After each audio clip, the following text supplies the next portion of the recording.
क्या आप जानते हो कि एक सबशेल में मैक्सिमम कितने इलेक्ट्रॉन्स हम फिल कर सकते हैं? इसे हम समझेंगे पॉली एक्सक्लूजन प्रिंसिपल से। और ऑर्बिटल्स में इलेक्ट्रॉन की पेयरिंग कैसे करेंगे ये हम समझेंगे हंस रूल ऑफ मैक्सिमम मल्टीप्लिसिटी से। So hello everyone, welcome to our channel chemistry Gyan. तो चलिए पढ़ते हैं पॉली एक्सक्लूजन प्रिंसिपल के बारे में। ये टॉपिक इस चैप्टर का सबसे इजीएस्ट टॉपिक है। ऐसा मैं क्यों बोल रही हूँ? इस टॉपिक को समझने के बाद आपको कुछ समझ में आएगा कि क्यों ये टॉपिक सबसे इजी है। देखो, इस प्रिंसिपल को दिया था एक ऑस्ट्रियन साइंटिस्ट वुल्फगैंग पॉली ने 1926 में। इस प्रिंसिपल के अकॉर्डिंग एक ऑर्बिटल में मैक्सिमम 2 इलेक्ट्रॉन ही फिल हो सकते हैं, ठीक है। और 2 इलेक्ट्रॉन फिल करेंगे, उनके स्पिन कैसे होने चाहिए? अपोजिट स्पिन होने चाहिए, ठीक है। और एक और बात उन्होंने बोली कि एक एटम है, इस एटम के जो 2 इलेक्ट्रॉन्स है, इनके जो प्रिंसिपल क्वांटम नंबर होंगे ना, और azimuthal quantum number, magnetic quantum number, spin quantum number, मतलब इनके ये जो चारों क्वांटम नंबर है इस दोनों इलेक्ट्रॉन के सेम नहीं होने चाहिए, ठीक है। मतलब कि एक एटम के 2 इलेक्ट्रॉन के चारों क्वांटम नंबर्स सेम नहीं होंगे according to the Pauli exclusion principle. अगर मान लो कि एक एटम ए है, ठीक है, इसका एक इलेक्ट्रॉन ई ए है और एक इसका इलेक्ट्रॉन ई बी है, ठीक है। इसका मान लो कि ये प्रिंसिपल क्वांटम नंबर इसका एन है, इसका भी एन है। इसका एजिमुथल क्वांटम नंबर है एल है, इसका भी एल है। इसका magnetic quantum number m l है, इसका भी एम एल है। लेकिन स्पिन क्वांटम नंबर दोनों का क्या, इसका क्या होगा? +½ और इसका क्या होगा? -½ तो देखो, इन दोनों का जो है, अगर मान लो तीनों क्वांटम नंबर सेम होते हैं, लेकिन जो 4th जो है क्वांटम नंबर वो डिफरेंट होगा। सेम एटम के दोनों इलेक्ट्रॉन के चारों क्वांटम नंबर सेम नहीं होंगे कभी भी। ये बोलते हैं पॉली एक्सक्लूजन प्रिंसिपल के अकॉर्डिंग, ठीक है। जैसा कि हमने क्वांटम नंबर्स के बारे में जब हमने पढ़ा था, वहाँ भी हमने एग्जाम्पल्स लिए थे हीलियम के, लिथियम से। वहाँ भी हमने समझा था कि सेम एटम के 2 इलेक्ट्रॉन्स के चारों क्वांटम नंबर सेम नहीं होंगे। अगर 3 सेम भी है तो 4th वन जो है वो डिफरेंट होगा। सो यही कहा गया है, no 2 electrons in an atom can have the same set of 4 quantum number. किसी भी एटम के 2 इलेक्ट्रॉन्स के चारों क्वांटम नंबर सेम नहीं होंगे। Only 2 electrons may exist in the same orbitals and these electrons must have opposite spin. एक orbital में maximum आप 2 इलेक्ट्रॉन रख सकते हो और दोनों के स्पिन अपोजिट होंगे। This means that 2 electrons can have the same 3 quantum numbers. वही बातें बोली गई जो मैंने आपको भी बताई। The restriction imposed by Pauli's exclusion principle on the number of electrons in an orbitals helps in calculating capacity of electrons to be present in any subshell. देखो, ये जो रिस्ट्रिक्शन इन्होंने इम्पोज किया पॉली एक्सक्लूजन प्रिंसिपल के द्वारा कि एक orbital में मैक्सिमम 2 इलेक्ट्रॉन ही फिल कर सकते हो, ये हमें हेल्प करता है एक किसी भी सबशेल की कैपेसिटी कि उसमें कितने इलेक्ट्रॉन्स आ सकते हैं, ये कैलकुलेट करने में हेल्प कर सकता है। मतलब जैसे एग्जाम्पल से समझते हैं, ठीक है।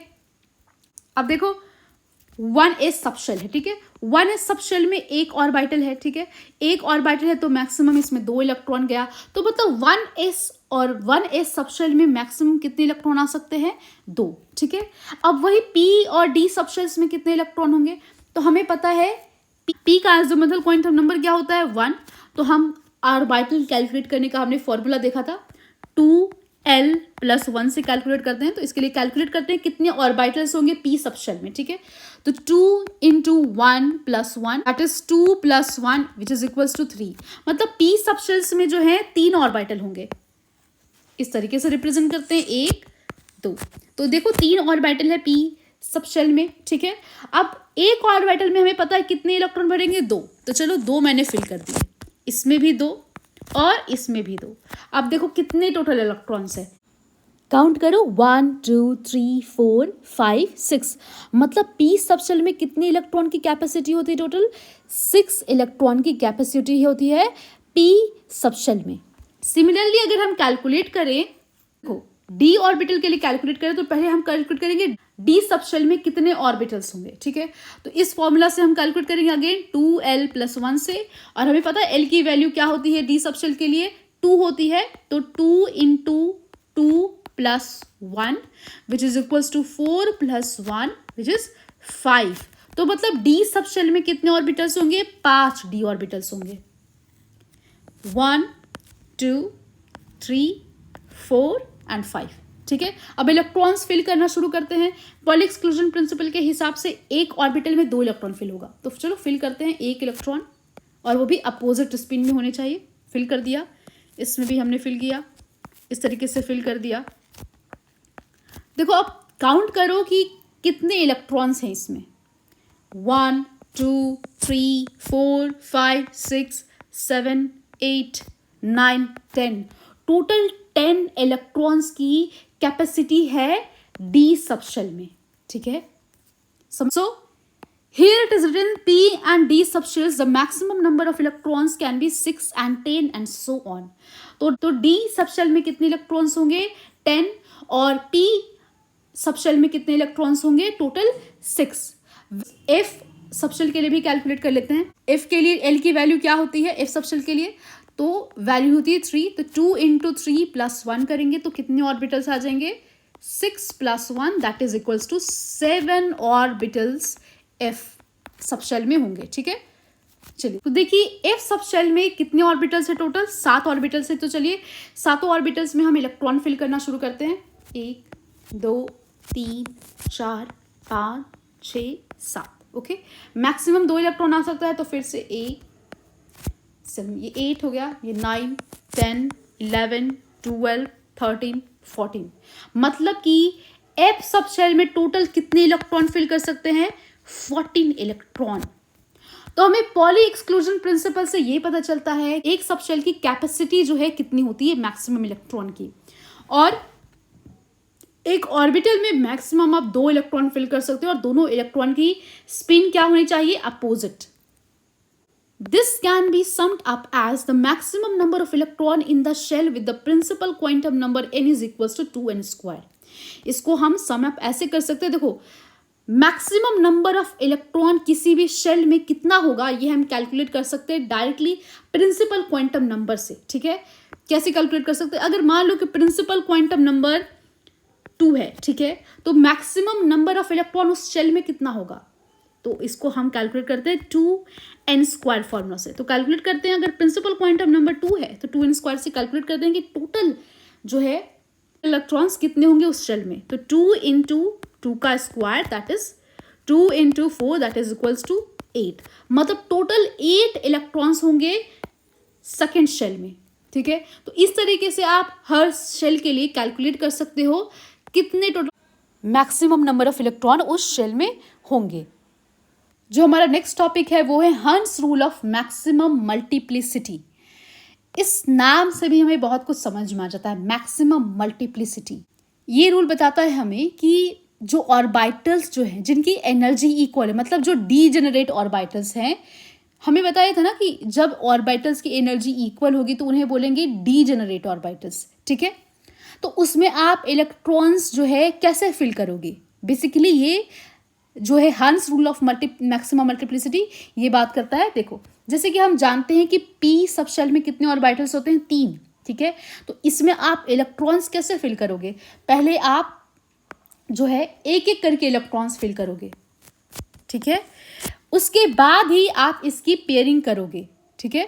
मैक्सिमम जो है आप सारे ऑर्बिटल्स में एक एक इलेक्ट्रॉन आपको फिल करना है, तभी आप उसके बाद पेयरिंग कर सकते हो इस रूल के अकॉर्डिंग।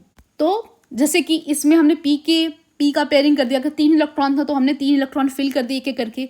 डी में कैसे हम लोग फिल करेंगे इलेक्ट्रॉन, तो पहले एक एक करके फिल करेंगे, क्योंकि डी ऑर्बिटल्स में हमें पता है कि 5 ऑर्बिटल है डी सबशेल में, तो एक एक करके इलेक्ट्रॉन भरेंगे, 3 electron, 4th electron and 5th electron हमने यहाँ पर फिल कर दिया, ठीक है। तो अब हम लोग 6th इलेक्ट्रॉन इसमें कैसे फिल करेंगे डी सबशेल में, तो इसमें आप पेयरिंग करना शुरू करेंगे इस तरीके से, 7th, ये 8th, ये 9th, ये 10th, ठीक है। तो यहाँ पर है ना, पहले हमें इसको सिंगल जितने भी इलेक्ट्रॉन है पहले आप सिंगली इसे फिल करो, उसके बाद इसको पेयरिंग करो, ठीक है।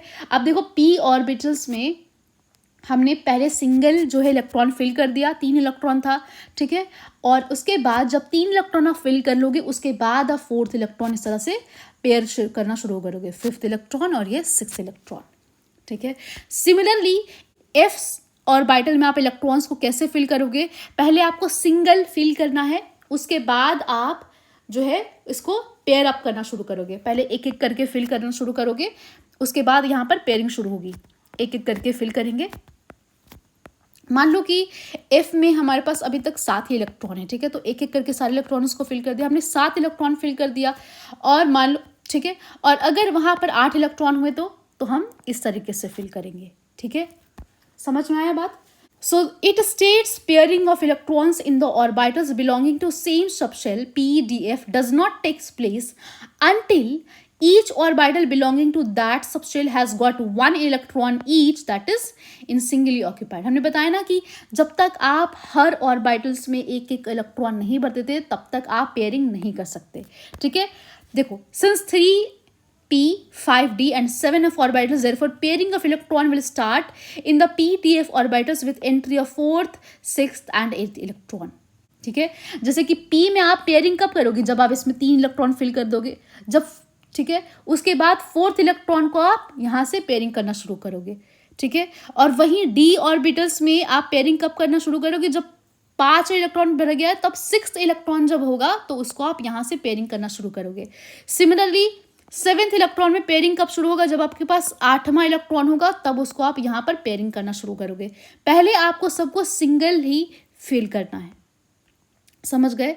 एक और कंसेप्ट है कि देखो, ये ऑब्जर्व किया गया जब ऑर्बिटल्स जो है वो हाफ फिल्ड होते हैं, मतलब हाफ फिल्ड कैसे, ये जो F देख रहे हो ये है हाफ फिल्ड, ठीक है। और ये P को देख रहे हो, ये इसको बोलते हैं फुली फिल्ड ऑर्बिटल।